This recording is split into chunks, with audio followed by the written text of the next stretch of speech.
Hello everyone, we are back with another estate auction haul. So, what's in the box?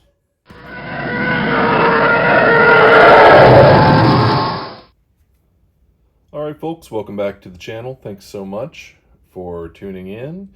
We've actually doubled in subscribers just over the last month or two, which is kind of awesome. Who would have thought we'd ever get over 50? Do we dare dream of one day reaching 100? Could it be possible? Who knows? Who actually cares? Not many people. But anyways, like I said in the last video, it is spring, so estate sales, estate auctions, garage sales, yard sales, it is all kicking off right now. And last week I picked up several items at a local estate auction. It was a huge auction. I think it was all an original owner collection because it all came late 70s, early 80s. And there was a ton of stuff that I liked a lot, including there was a near complete set of Black Hole figures, there was Buck Rogers, a little bit of Flash Gordon, pretty much all the sci-fi brands, Battlestar, all the stuff from like the 70s was there. So much stuff that I could not possibly have picked up everything I liked. So I tried to focus on the Star Wars and the Shogun Warriors. And what was cool about the Star Wars figures is that they had several figures that were 12-back cut card figures. So we can tell they're the 12 backs because here's the 12-back card. If you don't know, and if you're watching, you probably do, but if you don't, the original wave of Star Wars figures, after the early birds and the mailways, came on cards that had 12 figures, and they were illustrated. You can only see the bottoms of them right there, but they were illustrated. And after that, you had the 20-back cards, and that's when they started taking photographs of the figures, and then they go on from there. Nearly all the figures were reissued on Empire Strikes Back cards, Return of the Jedi cards. I think some may have been on Power of the Force cards, I'm not sure, but the figures are identical. There are, of course, variations. You have your hollow-cheeked Tuskens, your small head and your big head Han Solos. Of course, the original telescoping lightsabers, which that's not what that is. But so there were variations, but the figures themselves were the same over the years. But what I liked about these is these were all 12-back cards, meaning they were the original releases, and they are cut cards, but they are sealed in the bubble. Full card figures, those are going to be a lot more than I'm going to want to pay. I mean, Luke's and Vader's are going for over $1,000, maybe $1,500, maybe more. I don't really follow the market because it is beyond me. But I would like to have a complete set of the first 12, pretty close to near mint. And I don't love graded figures, so this was kind of the sweet spot for me. Somewhere between the way I valued them, more valuable than a loose, complete mint figure, but not quite as much as like a graded figure. So if a graded copy, like say Luke's, they sell for, Farm Boy Luke's these days are going anywhere from like 75 to 100 in nice shape if they're loose complete. Graded examples, 8.5s above, are like, I don't know, 250, 300. So I would want to be somewhere around 150 or less, or something like that. So that's kind of how I valued these, between a graded figure and a loose mint complete. And what I really like about these is knowing that the weapons are the ones that came with the figure. You know, you can pair up loose figures with loose accessories. I do it all the time for selling, but for my own collection, I like knowing this is the blaster that came with this Han Solo. You know, these are the sabers that came with these figures.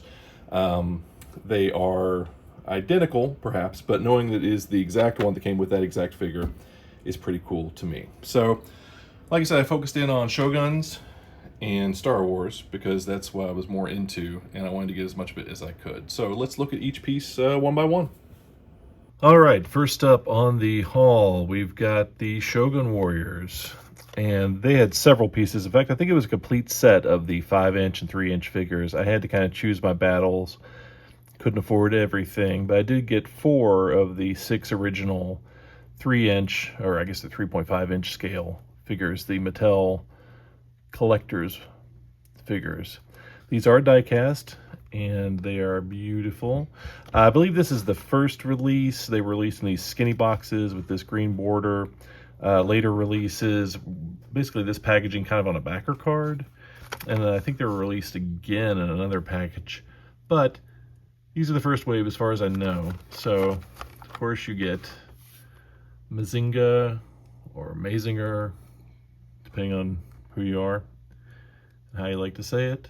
Very nice. And we've got Guy King, looking pretty. Really nice paint. I'm not sure if these have been opened. I'm assuming they have, but there isn't really anything that comes with these, so you can pretend that they are new in box. The boxes are a little rough, but overall, they're going to display really nicely. Next up, we got Poseidon. Oh, we got a price tag. Walmart, $2.69. Invincible Guardians of World Freedom. Love that shiny chrome on there. And last, Combatra. Yeah, so these are swell. Again, there were 6 in that original line. I think they added like 4 more when they did that last wave, which I don't have any of those. But I do like having this little set right here. Pretty nice start to a collection. Next up from the Mattel Shogun Warriors line, I did get 2 of the 4 5.5-inch scale figures, or 5-inch scale figures. This was Raider. Again, these are die cast, so they're pretty hefty. And I do, again, think that there was an original release that had a green styrofoam, and there were some differentiations on the figures themselves. In fact, I think with the original release, this figure, the drill bit wasn't attached to his arm like it is on this one. But still, I'm happy to have it as it is, and I probably won't track down all the variations. Of course, I say that now. Who knows what I'll be tempted to do in the future. But yeah, just 4 figures in the line, so it is something you could complete fairly easy if you weren't worried about all the packaging variations. So there he is, Raider, Invincible Guardians of the World Freedom. His arm launches rockets. God bless him. And of course, you can't have the line without having, once again, Mazinger or Great Mazinga. Beautiful design, of course. Beautiful figure. Die cast. He's got his wings and his shield and his sword. Very, very cool. If you're into robots, you need these guys. All right, next up, they did have a couple of Star Wars 12-inch scale figures. Not many. They had a few R2s, but just this one set of the 2. So I did go ahead and pick them up for a pretty good deal on the pair. Again, I don't really collect Star Wars, but every time I buy Star Wars, I say, God, Star Wars is cool. I sure do like the old stuff. So this may awaken something in me. We'll see. He has a little bit of pitting here and there on the chrome, or back metal, I should say. But overall, really not bad. Pretty solid shape. C-3PO there. Gotta love that stuff. General Mills, 1978. Beautiful, beautiful figure. And the good thing about the R2, also, not much pitting, a little bit of wear on the dome, but not much. The head turns, makes the sound, and you push the button, turn around, and he does include the secret plans. Gotta get that stuff to the Rebellion. A lot of times with this R2 figure, the plans are missing, so it's really cool that they were included. So again, not a Star Wars collector until I am, and maybe I am. Ooh, dangerous. All right, and now on to the little guys. So like I was saying with Star Wars stuff, I was really only targeting the 12-back figures that were sealed, but there was tons of stuff, and I threw tracking bids on everything just to see how they would go. And in a couple cases, ended up winning. So we do have a Lando here. This is the no teeth version. Of course, there's a version where he has bright white chompers. But nice vinyl cape, nice blue blaster there.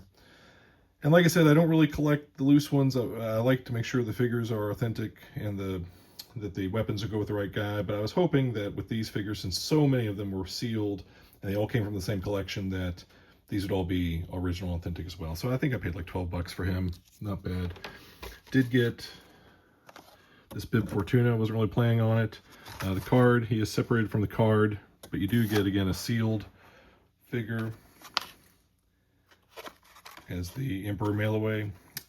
It's a little yellowed. The card's a little yellowed, but again, I think it was, I don't know, 17 bucks. Now you can get a carded one for probably 30 or 40. He's not expensive. By the time you get to the Return of the Jedi figures, with a few exceptions, later figures, they're not that crazy hard to find or expensive, but did end up winning that one without really meaning to. All right, now the reason for the season, the 12-back sealed cut card figures.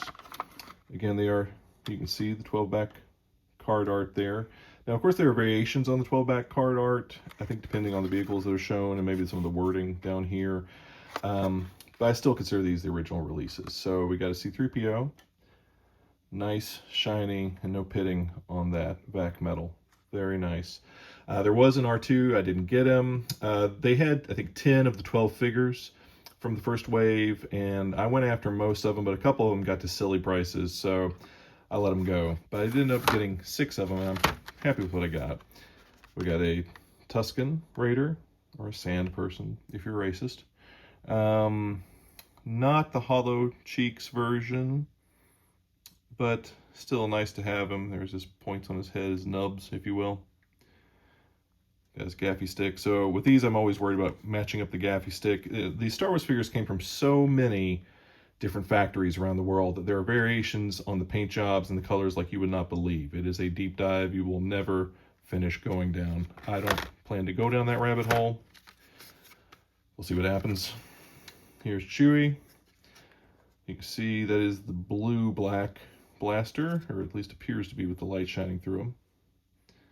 But real nice, clean, sealed bubble Chewie. We got a white hair Obi-Wan. Nice blue saber. Again, I just wanted these figures. I've been thinking about buying them loose for a while, complete, but this is the perfect point for me where I don't have to pay for a full carded figure, but I still get sealed, original, guaranteed, authentic, all the parts original to that figure. Did pay up a bit for the small-headed Han. You know, there's a small head and a big head. When I was a kid, I had the big head version. But this is a small head. Looks good, looks clean. And then the big one, the Farm Boy Luke. It's kind of crazy what Lukes are selling for these days. I think people want that white. They want that to be really white. Again, there are variations on the hair color. There's brown hair. There's different variations of the yellow. Now, it looks like there's marking on his hair, but it's actually marking on the bubble itself. His hair is good. It's good in there. So, yeah, there's a Luke. Now, this one, this has been cut out here. There were 2 in the auction, one completely sealed, and this one. The completely sealed one went for $300, and that was before the juice, so I just couldn't do it. I could get a graded one for that. So I was happy with this one. I think I paid $140 for it, and this is a very happy compromise for me. I'm real happy with that. And folks, that's that. And sweet fancy Moses, I almost forgot one of the coolest things I picked up. It is the Shogun Warriors action vehicle Solar Saucer. There were 3 vehicles that went with the collector series, tiny little 3-inch guys. The Vertilift, the Solar Saucer, and the Veritank. I got snaked on the Vertilift and the Veritank. I was trying to get all 3, but this is the one you want in the box. It is, I won't say rare, but it is uncommon. And you could have bought it for $6.99 at Walmart way back when. Pretty cool. Let's see. And what is neat about this guy, open him up. Box is a little rough, but it's all there. Which, as we know, good enough for me. Alright. Try to get it up without tearing it. Of course, I open it upside down, as is my way. Get this boy out of here. Whew. Anyway, beautiful condition on this thing. This is die cast as well. Just gorgeous paint. And it comes with the missiles, still sealed up, and coolest thing about it is you get this tiny little grandizer that shoots out of here. I'm not gonna shoot them out of there because I don't want to scuff them up or break any springs or anything, but anyways, yeah, that is a real gem right there. So I'll track the other 2 down. They're not hard to find. You can get them for under $100, but this guy, for whatever reason, in the box, tough. And there you have it, folks. That's all the stuff I got. If you like the video, it really makes my day when I see people commenting and liking and subscribing. It's pretty crazy to think that anyone gives a crap whatsoever. So I appreciate it very much if you watched. If you feel like doing that, that's great. If not, I'll see you next time. Thanks.